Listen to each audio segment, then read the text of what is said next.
കർത്താവിന് മഹത്വം ഉണ്ടാകട്ടെ. ബരാക്ക ഇൻ്റർനാഷണൽ മിനിസ്ട്രീസ് ഒരുക്കുന്ന ദി വേർഡ് ഓഫ് ട്രൂത്ത് എന്ന വേദ പഠന പരമ്പരയിലേക്ക് ഏവരെയും സ്വാഗതം ചെയ്യുന്നു. കഴിഞ്ഞ നാളുകളിൽ ഈ ബൈബിൾ ക്ലാസ്സുകൾ ഏവരുടെയും ആത്മീക ജീവിതത്തിൽ അനുഗ്രഹമായിരുന്നുവെന്ന് എളിയവർ മനസ്സിലാക്കുന്നു. തുടർന്നും ഈ പ്രോഗ്രാമുകൾ നിങ്ങളുടെ ആത്മീക ജീവിതത്തിൽ നിത്യതയ്ക്കായി ഒരുങ്ങുന്നതിന് കാരണമായി തീരട്ടെ എന്ന് ഞങ്ങൾ പ്രത്യാശിക്കുന്നു, പ്രാർത്ഥിക്കുന്നു. ബരാക്ക ഇൻ്റർനാഷണൽ മിനിസ്ട്രീസ് കഴിഞ്ഞ നാളുകളിൽ സുവിശേഷീകരണത്തോടുള്ള ബന്ധത്തിൽ വിവിധ നിലകളിൽ പ്രവർത്തിക്കുന്നു. അതിനോടനുബന്ധിച്ച് ദി വേർഡ് ഓഫ് ട്രൂത്ത് എന്ന ഒരു ഉപദേശ പഠന പത്രിക ഞങ്ങൾ പ്രസിദ്ധീകരിച്ചിരിക്കുന്നു. ഇതിൻ്റെ സൗജന്യ വരിക്കാരായി തീരുവാൻ ആഗ്രഹിക്കുന്നവർ ഈ പ്രോഗ്രാമിൽ കാണുന്ന നമ്പറുകളിൽ ഞങ്ങളെ ബന്ധപ്പെടുവാൻ ഞങ്ങൾ ആവശ്യപ്പെടുന്നു. തുടർന്ന് പ്രാർത്ഥനയോടെ ഈ ക്ലാസ്സുകൾ നമുക്ക് ശ്രദ്ധിക്കാം. കർത്താവ് ഏവരെയും അനുഗ്രഹിക്കട്ടെ. കർത്താവിൻ്റെ അതിപരിശുദ്ധമായ വന്യ തിരുനാമം ഇന്നും എന്നും എന്നേക്കും എല്ലായിടത്തും ഈ എളിയ ശുശ്രൂഷയിലൂടെയും മഹത്വപ്പെടുമാറാകട്ടെ. ഞങ്ങളെ ശ്രദ്ധിക്കുന്ന പ്രിയരായ എല്ലാ ബഹുമാന്യ സഹോദരങ്ങൾക്കും കർത്താവിൻ്റെ വന്യമായ തിരുനാമത്തിൽ ഹൃദയപൂർവ്വമായ സ്നേഹവന്ദനങ്ങൾ ഞങ്ങൾ അറിയിക്കുന്നു. പ്രിയമുള്ളവരെ, റോമാലേഖനം 12-ാം അധ്യായത്തിലെ 1-2 വാക്യങ്ങളാണ് നമ്മൾ കഴിഞ്ഞ ദിവസം ചിന്തിച്ചു തുടങ്ങിയത്. പ്രിയപ്പെട്ടവരെ, ആരാധന എന്നതാണ് അവിടുത്തെ പ്രധാന വിഷയമെന്ന് പറഞ്ഞത്. ഏറ്റവും അധികം ഇന്ന് തെറ്റിദ്ധരിച്ചിരിക്കുന്ന ഒരു വാക്കാണ് ആരാധന എന്ന് പറയുമ്പോൾ. ഞാൻ പറയുന്നത് സത്യം തന്നെയാണ്. സ്തോത്രം. ആരാധന എന്ന് പറഞ്ഞാൽ സ്തുതിയിലും ആരവത്തിലും അന്യഭാഷയിലും പിന്നെ പുകഴ്ത്തുന്നതിലും സ്തോത്രങ്ങൾ അർപ്പിക്കുന്നതിലും ഒതുങ്ങുന്നില്ല. ആരാധന എന്നാൽ യാഗമാണ് എന്നുള്ളത് നമ്മൾ കാണുകയുണ്ടായി. പൗലോസ്ലീഹ ഈ 11 അധ്യായങ്ങളിൽ ദൈവത്തിൻ്റെ മനസ്സലിവ്, ദൈവം നമ്മോട് കാണിച്ച കരുണയുമെല്ലാം ഓർപ്പിച്ച ശേഷമാണ് സ്തോത്രം നമ്മെ ഈ കാര്യം പ്രബോധിപ്പിക്കുന്നത്. ഇതൊരു പ്രബോധനമായി നമുക്ക് പൗലോസ്ലീഹ പറഞ്ഞിരിക്കുന്നു. ഈ പ്രബോധനം അതിൻ്റെ കാരണം എന്തുകൊണ്ട് ഈ പ്രബോധനം തരുന്നു എന്നുള്ളത് പ്രധാനമാണ്. 11 അധ്യായങ്ങളിൽ തൻ്റെ ദൈവത്തിൻ്റെ മനസ്സലിവ് ഓർപ്പിച്ചിട്ട് ആ മനസ്സലിവ് അനുഭവിച്ചവരാകുന്നത് കൊണ്ട് നിങ്ങളെ ദൈവത്തിന് സമർപ്പിച്ചു കൊടുക്കണം. എന്താ, കർത്താവ് തന്നെ നമുക്ക് വേണ്ടി ഇങ്ങ് യാഗമായി സമർപ്പിച്ച് തന്നെങ്കിൽ കർത്താവിൻ്റെ മരണം നമ്മുടെ മരണമാണെന്ന് നമ്മൾ അംഗീകരിച്ച് ഏറ്റുകൊണ്ടു എങ്കിൽ കർത്താവ് തന്നെ നമുക്ക് വേണ്ടി ദൈവത്തിന് സമർപ്പിച്ചു കൊടുത്തതുപോലെ നാമും നമ്മെ തന്നെ ദൈവത്തിനായി സമർപ്പിച്ചു കൊടുക്കണം. അതാണ് പുതിയ നിയമ ആരാധന. ഈ വിഷയം വളരെ പ്രസക്തമാണ്. പ്രത്യേകിച്ച് ഈ കൊറോണയുടെ പരിമിതികളുള്ള ഈ കാലഘട്ടത്തിൽ വളരെ ശ്രദ്ധേയമാണ്. ഏകദേശം 1 വർഷം കഴിയുന്നു നമ്മൾ ഈ രോഗബാധയുടെ നിയന്ത്രണങ്ങൾ അനുഭവിക്കുകയാണ്. പല ആളുകളും വളരെ പരിതാപകരമായ സ്ഥിതിയിൽ പറയുന്നത് ഞാൻ കേട്ടു. എൻ്റെ ദൈവദാസനെ ആരാധന ഇല്ലെന്നുള്ളതാണ് ഏറ്റവും വലിയ സങ്കടം. ആരാധന എന്ന് പറഞ്ഞാൽ അവർക്ക് കൂടി വരവാണ് അവർ ഉദ്ദേശിക്കുന്നത്. നമുക്ക് ഒരുമിച്ച് കൂടി വരുവാൻ പരിമിതികളുണ്ട്, സർക്കാരിൻ്റെ നിയന്ത്രണങ്ങളുണ്ട്, നമ്മൾ സ്വയമായി നമ്മൾ തന്നെ സ്വീകരിച്ചിരിക്കുന്ന നിയന്ത്രണങ്ങളുമുണ്ട്. അത് സത്യമാണ്. എന്നാൽ ആരാധന ഇല്ലാതില്ല. നമുക്കിങ്ങനെ പറയാം, സഭായോഗങ്ങൾ വിശുദ്ധ സഭായോഗമായി നമുക്ക് കൂടി വരുവാൻ കഴിയുന്നില്ല എന്ന് നമുക്ക് പറയാം. പക്ഷേ ആരാധന എന്നുള്ളത് മുഴുവൻ ജീവിതവും ദൈവത്തിൻ്റെ മഹത്വത്തിനായുള്ള യാഗമായി സമർപ്പിച്ചതാണെങ്കിൽ ആ ആരാധന തുടരുകയാണ്. അതിനെ തടസ്സപ്പെടുത്തുവാൻ ഇവിടെയുള്ള ഭൗമിക നിയന്ത്രണങ്ങൾക്കൊന്നും കഴിയുന്നതല്ല. ഇവൻ തടവുകാരായിരിക്കുമ്പോൾ പോലും അവർക്ക് ആരാധകരായിരിക്കുവാനായിട്ട് കഴിയും. നമുക്കറിയാമല്ലോ, യോസഫിനെ കുറിച്ച് പറയുമ്പോൾ കാരാഗ്രഹ പ്രമാണി അവനിലൊരു സവിശേഷത കണ്ടു. കാരാഗ്രഹ പ്രമാണി പോലും അവൻ്റെ സഹതടവുകാർ അവൻ്റെ സവിശേഷത കണ്ടതുകൊണ്ടാണ് അവർ കണ്ട സ്വപ്നത്തിൻ്റെ അർത്ഥം അവനോട് വിശദീകരണം ചോദിക്കുന്നത്. അവനിലൊരു സവിശേഷത കണ്ടു. തടവുകാരനായിരിക്കുമ്പോഴും നമുക്ക് വേണമെങ്കിൽ പറയാം യോസഫ് അവിടെ ദൈവത്തിൻ്റെ ആരാധകനായിരുന്നത് കൊണ്ടാണ്. അല്ലാതെ നമ്മൾ പല ആളുകളും പറയാറുണ്ടല്ലോ, അപ്പസ്തോലന്മാർ രാത്രികാലം, അങ്ങനെ ഒരു പാട്ടൊക്കെ ഉണ്ട്, അപ്പസ്തോലർ രാത്രികാലം ആരാധിച്ചപ്പോൾ ചങ്ങല പൊട്ടി ബന്ധിതരെല്ലാം മോചിതരായില്ല. അങ്ങനെയൊക്കെ. എൻ്റെ പൊന്നു സൗരങ്ങളെ, അവർ ദൈവവചനം പറയുന്നത് അവർ ആർത്ത് പാടി ദൈവത്തെ മഹത്വപ്പെടുത്തി എന്നാണ് പറയുന്നത്. അവർ സ്തുതിച്ച് സ്തോത്രം ചെയ്ത് ദൈവത്തെ പുകഴ്ത്തുകയാണ്. പരസ്യമായി അവരെ പരിഹസിച്ച, അവരുടെ വസ്ത്രം പറിച്ചുരിഞ്ഞ് നിന്ദയോടുകൂടി കഠിനമായി അവരെ അടിച്ച് മുറിവേൽപ്പിച്ചു. നമ്മൾ തൊട്ട് താഴെ കാണുന്ന കാരാഗ്രഹ പ്രവണി ആ രാത്രിയിൽ തന്നെ അവരെ കൂട്ടിക്കൊണ്ടുപോയി അവരുടെ മുറിവുകളെ കഴുകിയെന്ന്.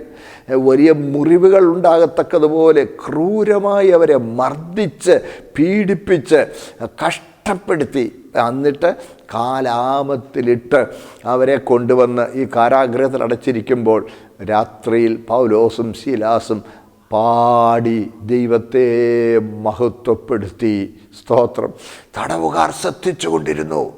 നോക്കണേ, മറ്റുള്ളവർ ഇവന്മാരിന്നട ആ തടവുകാർ സാധാരണയായിട്ട് അധികാരികളെ കുറ്റപ്പെടുത്തുകയും പ്രാകുകയും അലയ്ക്കുകയും പരിഹസിക്കുകയും അവരട്ടഹസിക്കുകയും സകല അസംതൃപ്തിയും അവരുടെ വാക്കുകളിൽ വെളിപ്പെടുത്തുകയും നിരാശയുടെ വാക്കുകൾ പറയുകയും ചെയ്യുമ്പോൾ ഇവർ കൊണ്ടുള്ള പാട്ടുപാടി ദൈവത്തെ സ്തുതിക്കുന്നു. അവരിൽ ഒരു പ്രത്യേകത കണ്ടു. സ്തോത്രം. എന്നിട്ട് അവർ പാടി ദൈവത്തെ സ്തുതിക്കുമ്പോൾ ദൈവം ഒരു ഭൂകമ്പമയച്ചു. ദൈവം ഭൂകമ്പം അയച്ചപ്പോൾ കാരാഗ്രഹത്തിലെ അടിസ്ഥാനങ്ങളെല്ലാം കുലുങ്ങി. അടിസ്ഥാനം ഇടുമ്പോൾ തന്നെ ചങ്ങലകളെല്ലാം ഇവിടെ ക്രമീകരിച്ചാണ് ഈ കാരാഗ്രഹങ്ങൾ പണിതിരുന്നത്. അടിസ്ഥാനം കുലുങ്ങിയപ്പോൾ ചങ്ങലയെല്ലാം കൈമേൽ നിന്ന് വീണുപോയി. സ്തോത്രം. അല്ല അപ്പസ്തോലന്മാർ ആരാധിച്ചപ്പോൾ എന്നുള്ളതല്ല, അവർ പാടി ദൈവത്തെ സ്തുതിച്ചപ്പോൾ എന്ന പാട്ടിൽ ഒതുങ്ങുന്നല്ല. അവരുടെ ആ പെരുമാറ്റം, അവരവിടെ ആരായിരുന്നുവോ അതാണ് ആരാധന. അവരാരാധകരാണ്. അവർ തങ്ങളെ തന്നെ ദൈവത്തിനായി പൂർണ്ണമായി യാഗമായി സമർപ്പിച്ചവരാണ്. അപ്പോൾ നമുക്കിന്ന് ഇപ്പോഴും ആരാധനയുണ്ട്. നമ്മുടെ ആരാധനയെ തടസ്സപ്പെടുത്തുവാൻ കഴിയില്ല. കാരണം ഒരു സ്ഥലത്ത് പോയി കഴിക്കുന്ന എന്തോ കർമ്മമാണ് ആരാധന എന്നുള്ളത് ദയവായി നിങ്ങൾ അങ്ങനെ തെറ്റായി ധരിക്കരുത്. സ്തോത്രം. നമ്മൾ കൂടിവരവിനെ തടസ്സപ്പെടുത്തുവാനോ നമ്മൾ ആർത്ത് പാടുന്നതിനെ തടസ്സപ്പെടുത്തുവാനോ ചിലപ്പോൾ ആൾക്ക് കഴിഞ്ഞത് വന്നേക്കാം. എന്നാൽ ദൈവത്തിൻ്റെ മഹത്വത്തിനായി ജീവിക്കുന്ന ജീവിതം അതങ്ങനെ അല്ലാതാക്കാൻ ആരെക്കൊണ്ടും കഴിയുന്നതല്ലല്ലോ. അതുകൊണ്ട് ആരാധന എന്നുള്ളത് സ്തോത്രം ഭൗമികമായ നിയന്ത്രണങ്ങളാൽ തടസ്സപ്പെടുത്തുവാൻ കഴിയുന്ന ഒരു കാര്യമല്ല. നാം നമ്മെ തന്നെ ദൈവത്തിന് വഴിപാടും യാഗവുമായി സമർപ്പിക്കുന്നതാണ്. പ്രിയപ്പെട്ടവരെ, അപ്പോൾ സ്തുതിക്കണ്ടേ എന്ന് ചില ചോദിക്കും. തീർച്ചയായിട്ടും സ്തുതിക്കണം. നന്ദി കൊണ്ട് സ്തുതിക്കണം. നമുക്ക് ദൈവത്തോട് നന്ദിയുള്ളതുകൊണ്ട് നാം ദൈവത്തെ സ്തുതിക്കണം. പ്രിയപ്പെട്ടവർ, നമ്മളൊരു കാര്യം മറക്കരുത്. നന്ദി കൊണ്ട് സ്തുതിച്ചാൽ പോരാ, സ്നേഹം കൊണ്ട് നാം നമ്മെ തന്നെ ദൈവസന്നിധിയിൽ സമ്പൂർണ്ണമായി സമർപ്പിച്ചു കൊടുക്കണം. ആ സമർപ്പിച്ചു കൊടുക്കുമ്പോൾ ആ സമർപ്പണത്തിൽ സ്തുതിയും സ്തോത്രവും എല്ലാം ഉൾക്കൊള്ളും. ഞാൻ പറഞ്ഞല്ലോ, ആരാധന ഒരു യാഗമാണ്. ഞാൻ ഉദാഹരണം പോലൊന്ന് പറഞ്ഞ് വിശദീകരിച്ചു തരുവാൻ ആഗ്രഹിക്കുന്നു. ശ്രദ്ധിച്ചാട്ട്, ഒരു യാഗം പഴയ നിയമത്തിൽ തന്നെ യാഗം കഴിച്ചിരുന്നു. ഒരു യാഗത്തിൽ എന്താണ് പ്രധാനപ്പെട്ടത്? യാഗപീഠമുണ്ട്. തീർച്ചയായും യാഗപീഠം കഴിഞ്ഞാൽ പിന്നെ എന്താണ് ഒരു യാഗത്തിൽ പ്രധാനം? അവിടെ തീയുണ്ട്, വിറകുണ്ട്, സുഗന്ധദ്രവ്യങ്ങൾ അർപ്പിക്കുന്നുണ്ട്, പിന്നെ കത്തിയുണ്ട് എന്ന് വേണ്ട. ഇങ്ങനെ ഈ യാഗത്തിനുള്ള അനേക ഉപാധികളുണ്ട്. നിങ്ങൾ ഓർത്ത് നോക്കിക്കുക. അപ്പോൾ യാഗപീഠം കഴിഞ്ഞാൽ പിന്നെ തീയുണ്ട്, കത്തിയുണ്ട്, വിറകുണ്ട്, യാഗമൃഗമുണ്ട്, ഇതെല്ലാമുണ്ട്. ഇതിലേതാണ് പ്രധാനം? യാഗപീഠം കഴിഞ്ഞാൽ പ്രധാനം യാഗമൃഗമാണെന്ന് നമുക്ക് പറയാം. യാഗമൃഗമാണ്. തീർച്ചയായിട്ടും എനിക്കറിയാം നിങ്ങൾ എന്നോട് കൂടെ യോജിക്കുമെന്ന്. എന്നാൽ ഈ യാഗമൃഗം എന്നുള്ളതിനെ നമുക്ക് ഒന്നും കൂടി ഒന്ന് പർട്ടിക്കുലറൈസ് ചെയ്യാം, ഒന്നും കൂടി ഒന്ന് കൃത്യമാക്കി പറഞ്ഞാൽ. പ്രിയമുള്ളവരെ, ഒരു യാഗമൃഗത്തെയും കൊണ്ട് ഇങ്ങനെ ഇവരിങ്ങോട്ട് വന്നുകൊണ്ടിരിക്കുന്ന വഴിക്ക് ദൈവാലയ പ്രാന്തങ്ങളിൽ തന്നെ ഇതൊന്ന് കാല് തെന്നിയോ എന്തെങ്കിലും ഇതിലൊന്ന് വീണ് നല്ലൊരു പരുക്ക് പറ്റി എന്നിരിക്കട്ടെ, പരിക്ക് പറ്റി. പക്ഷേ ആ യാഗത്തിനായി കൊണ്ടുവന്നതല്ലേ. പുരോഹിതനെ വിളിച്ചപ്പോൾ അപ്പോഴും ജീവനുണ്ട്.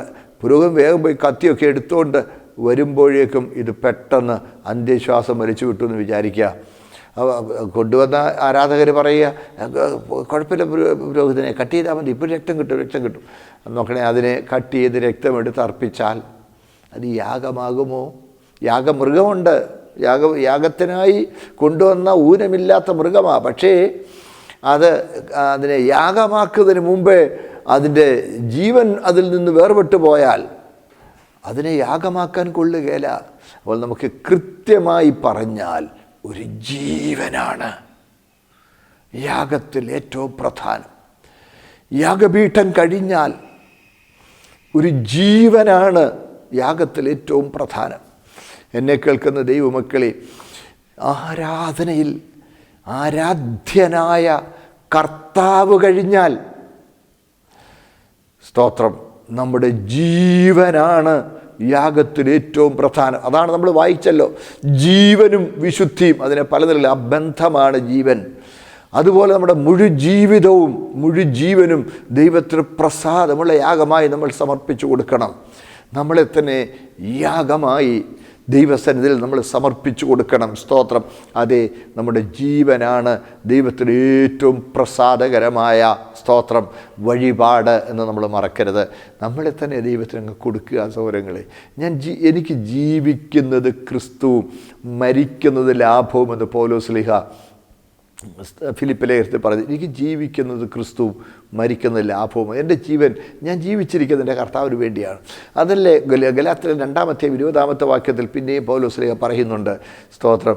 ഞാൻ ക്രിസ്തുവിനോടുകൂടെ ക്രൂശിക്കപ്പെട്ടിരിക്കുന്നു. ഇനി ജീവിക്കുന്നത് ഞാനല്ല, ക്രിസ്തു അത്രേ എന്നിൽ ജീവിക്കുന്നു. മുഴുജീവിതവും ദൈവത്തിൻ്റെ മഹത്വത്തിന് യാഗമായി സമർപ്പിച്ച ആ മുഴുജീവിതവുമാണ് ആരാധന എന്ന് പറഞ്ഞിരിക്കുന്നത് നമുക്ക് തിരുവെഴുത്തിൽ നിന്ന് വ്യക്തമായി ഗ്രഹിക്കാൻ കഴിയും. അതേ, സ്തോത്രം. അപ്പോൾ സ്തുതി വേണ്ടേ എന്നല്ലേ നമ്മൾ ചിന്തിച്ചു വന്നത്. അപ്പോൾ നമുക്ക് വേണമെങ്കിൽ സ്തുതി സ്തോത്രങ്ങൾക്ക് ഇങ്ങനെ പറയാം. യാഗപീഠത്തിൽ നിന്ന് ഉയരെ എരിയുന്ന തീജ്വാല പോലെയാണ് നമ്മുടെ സ്തുതിയും നമ്മുടെ സ്തോത്രങ്ങളും എന്ന് പറയാം.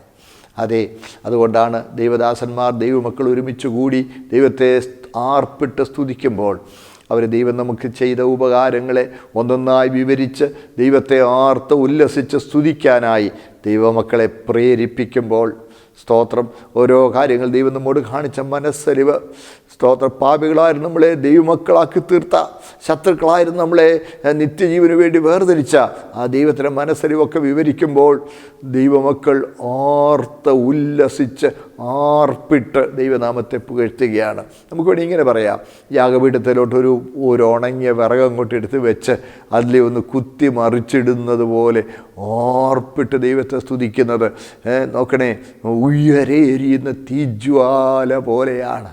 ഉയരെ എരിയുന്ന തീജ്വാല പോലെ ആർപ്പിട്ട് നാം ദൈവത്തെ സ്തുതിക്കണം. പക്ഷെ അത് തീയാണ്, അത് യാഗത്തിൻ്റെ ഒരു ഭാഗമേ ആയുള്ളൂ.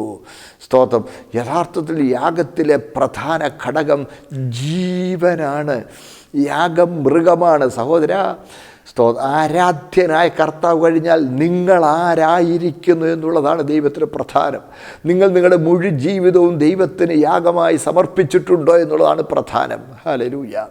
നോക്കണേ, അപ്പോൾ ആർപ്പിട്ട് ഉല്ലസിച്ച് ഘോഷിച്ച് അവന് മഹത്വം കൊടുക്കുമ്പോൾ അത് പ്രസാദകരമാകണമെങ്കിൽ അതിനടിയിൽ ഒരു ജീവൻ അർപ്പിച്ചിട്ടുണ്ടായിരിക്കണം. യാഗപീഠത്തിൽ നിന്ന് ഉയരെ എരിയുന്ന തീജ്വാല ദൈവസനിൽ പ്രസാദകരമാകുന്നത് അവിടെ അതിനടിയിലൊരു ജീവൻ അർപ്പിച്ചിട്ടുണ്ട്. സ്തോത്രം. ആ ജീവൻ അർപ്പിച്ച യാഗമൃഗത്തിൻ്റെ ഉടലിന്മേലാണ് ഈ തീ എരിയുന്നത് എന്നുള്ളത് കൊണ്ടാണ് ആ തീജ്വാലയ്ക്ക് യാഗമായുള്ള മൂല്യമുള്ളത് നമ്മൾ മറക്കരുത്. സ്തോത്രം. പലപ്പോഴും ഇങ്ങനെ യാഗമായി അർപ്പിച്ചിട്ടല്ല ആളുകൾ ആർപ്പിട്ട് ദൈവത്തെ സ്തുതിക്കുന്നത്. പ്രിയപ്പെട്ടവരെ, സ്തോത്രം. അതാണ് നമ്മൾ മലാഖിയുടെ പ്രവചനം 1-ാം അധ്യായം അതിൻ്റെ 10-ാമത്തെ വാക്യത്തിൽ നമ്മൾ ഇങ്ങനെ വായിക്കുന്നു. മലാഖി 1:10, നിങ്ങൾ എൻ്റെ യാഗപീഠത്തിന്മേൽ വെറുതെ തീ കത്തിക്കാതിരിക്കേണ്ടതിന് ആരെങ്കിലും വാതിലടച്ചു കളഞ്ഞാൽ കൊള്ളായിരുന്നു. എപ്പോഴായി വെറുതെ തീ കത്തിക്കുന്നത്? ജീവൻ കൊടുക്കാതെ യാഗപീഠത്തിന്മേൽ വിറക് വാരിയിട്ട് തീ കത്തിക്കുമ്പോൾ, തീ എരിക്കുമ്പോൾ വെറുതെ തീ കത്തിക്കുകയാണ്. യാഗമില്ല, തീയുണ്ട്, ആർപ്പുണ്ട്, ഉല്ലാസമുണ്ട്, സ്തുതിയുണ്ട്, സ്തോത്രമുണ്ട്, ഘോഷങ്ങളുണ്ട്. എന്നാൽ ജീവൻ അർപ്പിച്ചിട്ടില്ല. സ്നേഹം കൊണ്ട് ആ വ്യക്തിബന്ധത്തിൽ മുഴുജീവിതവും ദൈവത്തിൻ്റെ മഹത്വത്തിനായി സമർപ്പിച്ചു കൊടുത്തിട്ടില്ലെങ്കിൽ ഉയരേരിയുന്ന തീജ്വാലയ്ക്ക് സ്തോത്രം മൂല്യമുണ്ടാകുവാൻ ജീവൻ കൊടുക്കണമെന്ന് പറഞ്ഞതുപോലെ അങ്ങനെ നാം നമ്മളെ പൂർണ്ണമായും ദൈവത്തിന് സമർപ്പിച്ചിട്ടില്ലെങ്കിൽ നമ്മുടെ സ്തുതി സ്തോത്രങ്ങളിൽ ദൈവം പൂർണ്ണമായും പ്രസാദിക്കുന്നില്ല. കർത്താവിന് ചോദിച്ചാൽ ഞാൻ കൂടുതൽ കാര്യങ്ങൾ വിശദീകരിച്ച് തരുവാനായിട്ട് ആഗ്രഹിക്കുന്നു. സ്തുതിയും സ്തോത്രവും അത് നിയന്ത്രിക്കണ്ട. എപ്പോഴും സ്തോത്രം ചെയ്യണം, എല്ലാറ്റിനും സ്തോത്രം ചെയ്യണം, ഇടവിടാതെ പ്രാർത്ഥിക്കുക. അതുകൊണ്ടാണല്ലോ തിരുവെഴുത്തിലെ പ്രമാണം എന്താ? പ്രമാണം യാഗപീഠത്തിന്മേൽ നിന്ന് തീ അണഞ്ഞു പോകാൻ പാടില്ല, രാവും പകലും തീ എരിഞ്ഞുകൊണ്ടേയിരിക്കണം. യാഗപീഠത്തിൽ നിന്ന് തീ അണഞ്ഞു പോകരുത്, രാവും പകലും തീ എരിഞ്ഞുകൊണ്ടേയിരിക്കണം. ഇതുപോലെ ഒരു ദൈവപൈതലിൻ്റെ ജീവിതത്തിൽ എപ്പോഴും സ്തുതിയും സ്തോത്രവും ദൈവത്തിൻ്റെ മഹത്വത്തിനായി സമർപ്പിച്ചുകൊണ്ടേയിരിക്കണം. മുഴുജീവിതവും അവൻ്റെ മഹത്വത്തിനായി സമർപ്പിച്ചിട്ട് സ്തോത്രം ചെയ്യുമ്പോൾ, സ്തുതിക്കുമ്പോൾ, ആ സ്തുതി സ്തോത്രങ്ങളിൽ ദൈവം പ്രസാദിക്കുകയാണ്. നാം നമ്മെ തന്നെ യാഗമായി സമർപ്പിച്ചിരിക്കുന്നതാണ്. വെറുതെ തീ കത്തിക്കരുത്. പ്രിയപ്പെട്ടവരെ, ദൈവം ആർത്ത് പാടാൻ തൊണ്ടയ്ക്ക് നല്ല ബലം തന്നിട്ടുള്ളത് കൊണ്ടും പാട്ട് പാടാൻ നല്ല താലന്ത് ഉള്ളത് കൊണ്ടും നല്ല ഒന്നാം തരം വാദ്യോപകരണങ്ങൾ ഉപയോഗിക്കാനുള്ള കഴിവുള്ളത് കൊണ്ടും നിങ്ങൾ ഉല്ലസിച്ച് ഘോഷിച്ച് ദൈവത്തെ സ്തുതിച്ചാൽ അത് സ്തുതിയേ ആകുകയുള്ളൂ. അത് ആരാധനയാകണമെങ്കിൽ ആ സ്തുതിക്കുന്നവർ തങ്ങളുടെ മുഴുജീവിതവും ദൈവത്തിൻ്റെ മഹത്വത്തിന് യാഗമായി സമർപ്പിച്ചിട്ടുണ്ടായിരിക്കണം. അല്ലാതുള്ളതെല്ലാം വെറുതെ തീ കത്തിക്കലാണ്, അത് യാഗപീഠത്തെ പരിഹസിക്കലാണ്. ജീവൻ കൊടുക്കാതെ തീയരിക്കുമ്പോൾ യാഗപീഠത്തെ പരിഹസിക്കലാണ്. നമ്മൾ മറന്നു പോകരുത്. അതാണ് ഞാൻ ചിലപ്പോഴൊക്കെ ഇങ്ങനെ ചിന്തിക്കാറുണ്ട്, ഈ കൊറോണ കാലത്ത് ചിന്തിക്കാറുണ്ട്. നിങ്ങളെൻ്റെ യാഗപീഠത്തിന്മേൽ വെറുതെ തീ കത്തിക്കാതിരിക്കേണ്ടതിന് ആരെങ്കിലും വാതിലടച്ച് കളഞ്ഞാൽ കൊള്ളായിരുന്നു എന്ന് പറഞ്ഞിരിക്കുന്നത് പോലെ ഈ വെറുതെ തീ കത്തിയിൽ വളരെ വർദ്ധിച്ചു. ജീവൻ ദൈവത്തിന് കൊടുക്കുവാൻ മനസ്സില്ലാതെ തങ്ങളുടെ ഇഷ്ടം പോലെ ജീവിക്കുന്നു.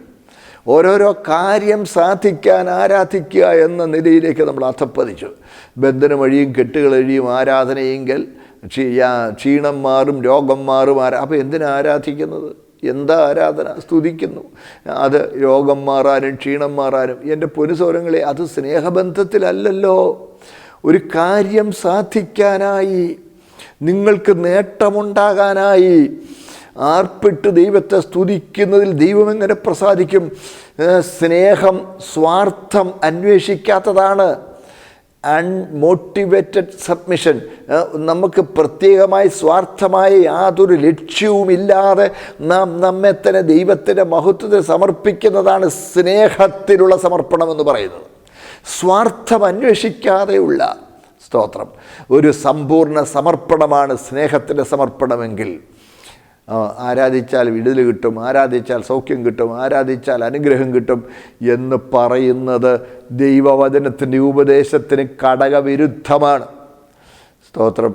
എന്നിട്ട് ജീവിതം കൊടുത്തിട്ടില്ല. ജീവിതം എൻ്റേത് തന്നെ. എൻ്റെ ജീവിതം മെച്ചപ്പെടണം, എൻ്റെ ജീവിതത്തിൽ ഉയർച്ച ഉണ്ടാകണം, എൻ്റെ ജീവിതത്തിൽ നേട്ടങ്ങൾ ഉണ്ടാകണം. അതിനുവേണ്ടി ഞാൻ എന്തു ചെയ്യുന്നു? ആരാധിക്കുക, സ്തുതിക്കുക. അയ്യോ, ആരാധനയല്ലത്, അത് സ്തുതി മാത്രമാണ്.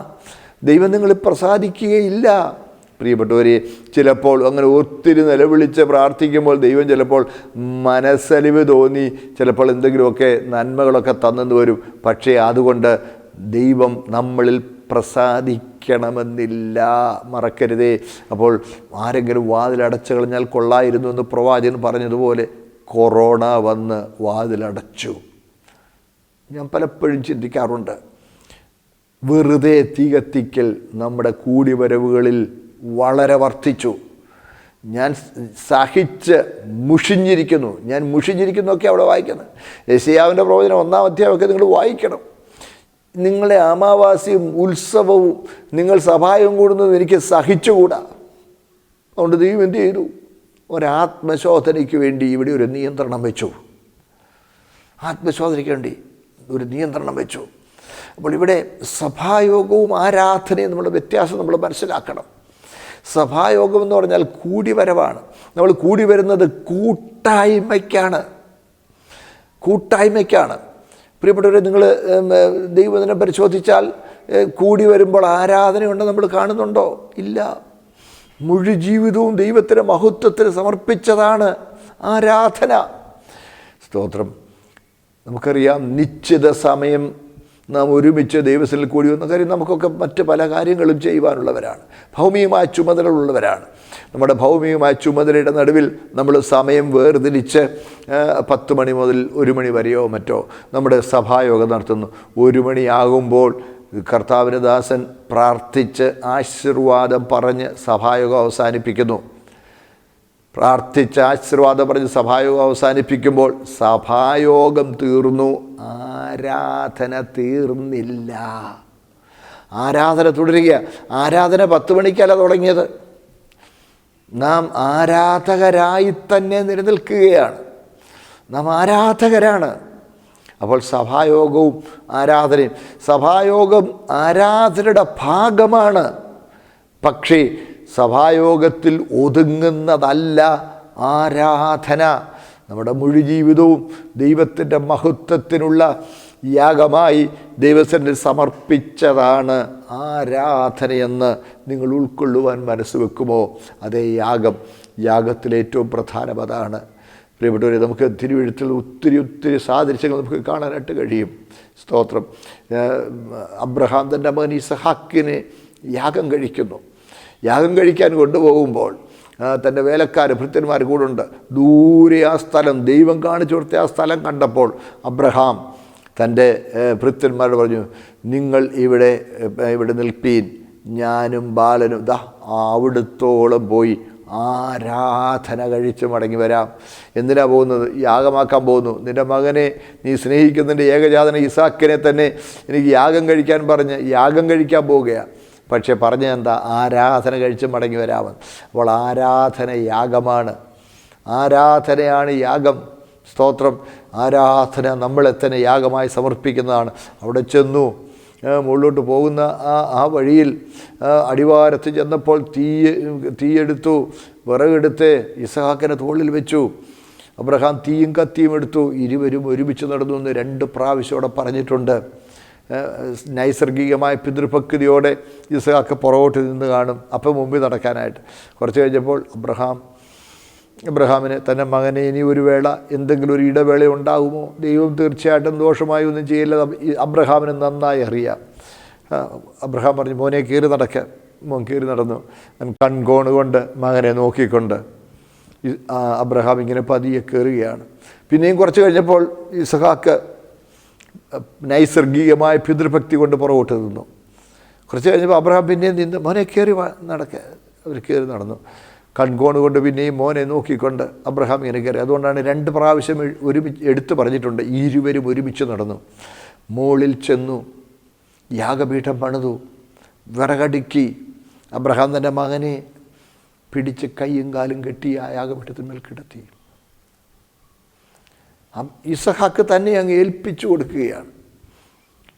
നോക്കണേ, വലിയ കഴിവൊന്നുമില്ലാത്തവരെന്ന് തോന്നിയേക്കും. കാര്യം ആ മലയുടെ അടിവാരത്ത് വേലക്കാരതിപ്പുണ്ട്. അപ്പൻ ചിലപ്പോൾ ഇത്രയും പ്രായമായി, ആ സ്ഥിരമായ ചിന്താശേഷിയൊക്കെ നഷ്ടപ്പെട്ട് കാണുമെന്ന് അവന് ചിന്തിക്കാം. അപ്പനേക്കാൾ അവന് ആരോഗ്യമുണ്ട്. അവനെ ദഹിപ്പിക്കാനുള്ള വിറക് അവൻ തന്നെ ചുമന്നുകൊണ്ടാണ് ഈ മല കയറി വന്നത്. നല്ല ആരോഗ്യമുള്ള, നല്ല ഓടാനൊക്കെ നല്ല ശേഷിയുള്ള അവസ്ഥയിലാണ്. അപ്പൻ അവനെ പിടിച്ചപ്പോൾ, കയ്യും കാലും കെട്ടാൻ പിടിച്ചപ്പോൾ പൂർണ്ണമായും അങ്ങ് ഏൽപ്പിച്ചു കൊടുത്തു. അവനെ എടുത്ത് യാഗപീഠത്തിന്മേൽ കിടത്തി. വലിയ കഴിവൊന്നുമില്ലെന്ന് തോന്നിയാലും അനുസരണയുള്ളൊരു മകനെ ദൈവം ഇസഹാക്കിന് കൊടുത്തു. ആ അനുസരണയോട് തന്നെ ഏൽപ്പിച്ചു. അബ്രഹാം തൻ്റെ മകനെ അറുക്കേണ്ട കത്തിയെടുത്തപ്പോൾ ദൈവം ഇവിടെ ഇടപെട്ടു. അബ്രഹാമേ ബാലൻ്റെ മേൽ കൈവെക്കരുത്. വേഗം സ്വർഗം ഇടപെട്ടു. അവനെ കൊല്ലാനായി എടുത്ത കത്തി അവൻ്റെ കെട്ടുകൾ അഴിക്കാനാണ്, അറുത്ത് വിടാനാണ് ഉപകരിച്ചത്.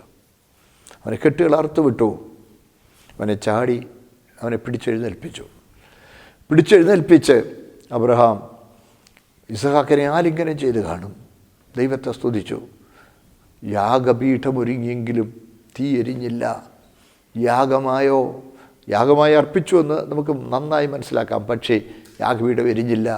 പെട്ടെന്നാണ് പിമ്പുറത്തൊരാട്ടുകൊറ്റൻ കൊമ്പ് കാട്ടിൽ പിടിപെട്ട് കിടക്കുന്നത് കണ്ടു. അബ്രഹാം ചെന്ന ആ ആട്ടുകൊറ്റനെ പിടിച്ചോണ്ട് വന്നു. ഈസഹാക്ക് കിടന്ന ആ യാഗപീഠത്തിന്മേൽ ഈസഹാക്കിന് വേണ്ടി ഉയർത്ത കത്തി കൊണ്ട് അതിനെ കൊന്ന് ആ യാഗപീഠത്തിന്മേൽ ഈസഹാക്കിന് വേണ്ടി കരുതിയ തീയിൽ ആ ആട്ടുകൊറ്റനെ യാഗമാക്കുന്നു.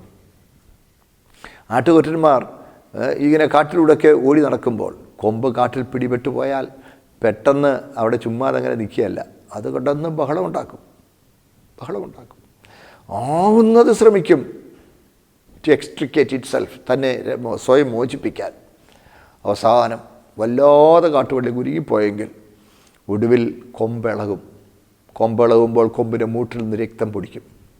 ആ പോയിൻ്റൊക്കെ ആകുമ്പോൾ പിന്നെ അനങ്ങിയാൽ ശ്വാസം വിട്ടാൽ പോലും അതിവേദനയാണ്. ഈ ആട്ടുകുട്ടൻ അവിടെ വന്നിങ്ങനെ കിടക്കുക. 2 ദിവസമെങ്കിലുമായി കാണും അവിടെ ഇങ്ങനെ വന്ന് കിടക്കുക. പ്രിയമുള്ളവരെ, നമുക്ക് വേണ്ടി ഒരുക്കപ്പെട്ട ദൈവകുഞ്ഞാടിൻ്റെ ചിത്രമാണ് നമുക്കിവിടെ കാണാൻ കഴിയുന്നത്.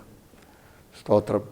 അബ്രഹാം ആട്ടുകൊറ്റനെ പിടിച്ച് യാഗപീഠത്തിന്മേൽ യാഗമാക്കുമ്പോൾ ദൈവം കരുതിയ ആടേ, ദൈവത്തിൻ്റെ ആടേ, നീ എനിക്ക് പകരം യാഗമാകുന്നുവോ? ഞാൻ കിടന്ന് വിറകിന്മീരെ എനിക്ക് വേണ്ടി ഉയർത്തിയ കത്തി കൊണ്ട് കൊല്ലപ്പെട്ട, എനിക്ക് വേണ്ടി കരുതിയ തീയിൽ നീ എന്നെ വിടുവിക്കുവാൻ എൻ്റെ സ്ഥാനത്ത് യാഗമാകുന്നുവോ എന്ന് പറഞ്ഞുകൊണ്ട് ആ യാഗപീഠത്തിന് മുമ്പിൽ ഇസഹാക്ക് നെടുമ്പാട് വീണ് നമസ്കരിക്കുന്നു. അതാണ് ആരാധനയിൽ സംഭവിക്കേണ്ടത്. സ്തോത്രം. നമ്മെ തന്നെ ദൈവത്തിന് പ്രസാദമുള്ള വഴിപാടും യാഗവുമായി സമർപ്പിച്ചു കൊടുക്കുക. കാൽവറിയുടെ ദർശനം കണ്ട് അതാ മനസ്സലിവോർപ്പിച്ച് നാം ആരാധനയ്ക്കായി നമ്മളെ സമർപ്പിക്കുമ്പോൾ ഇത് ഓർക്കണം. എനിക്ക് പകരം കർത്താവേ, അങ്ങ് എനിക്ക് പകരം യാഗമായെങ്കിൽ ഞാൻ എന്നെ തന്നെ അങ്ങയ്ക്കായി യാഗമായി സമർപ്പിക്കുന്നു. ഹല്ലേലൂയ. ഇതാണ് അബ്രഹാമിൻ്റെ ആരാധന. നമ്മളും അങ്ങനെ ആരാധകരായി കർത്താവിനായി സമർപ്പിച്ചു കൊടുക്കണമെന്ന് ദൈവം ആഗ്രഹിക്കുന്നു. സ്തോത്രം. കർത്താവ് തന്നെ നമുക്ക് വേണ്ടി ഏൽപ്പിച്ചു തന്നെങ്കിൽ, യാഗമായി സമർപ്പിച്ചു തന്നെങ്കിൽ നമ്മെ തന്നെ യാഗമായി കർത്താവിനായി സമർപ്പിച്ചു കൊടുക്കാം. കർത്താവ് നമുക്കുള്ള കൃപ നൽകട്ടെ. പ്രാർത്ഥിക്കാം. ഞങ്ങളുടെ സ്വർഗീയ പിതാവേ, അപ്പാ, ഞങ്ങളെ വിടുവിക്കുവാൻ, ഞങ്ങൾ പകരക്കാരനായി, ഞങ്ങൾക്ക് വേണ്ടി പ്രായശ്ചിത്ത ബലിയായി അങ്ങേ തന്നെ ഞങ്ങൾക്കായി ഏൽപ്പിച്ചു തന്നെങ്കിൽ ഞങ്ങൾ അങ്ങയ്ക്കായി ഞങ്ങളെ തന്നെ പൂർണ്ണമായും യാഗമായി ഏൽപ്പിച്ചു തരുവാൻ ഞങ്ങൾ കൃപ തരണമേ. വെറും ആർപ്പിലും ആരവത്തിലുമല്ല, ഞങ്ങളെ തന്നെ അങ്ങയ്ക്കായി സമർപ്പിക്കുന്ന യാഗാർപ്പണമാണ് അങ്ങനെ ഞങ്ങളിൽ നിന്ന് ആഗ്രഹിക്കുന്നതെന്ന് ഞങ്ങൾ മനസ്സിലാക്കുന്നു.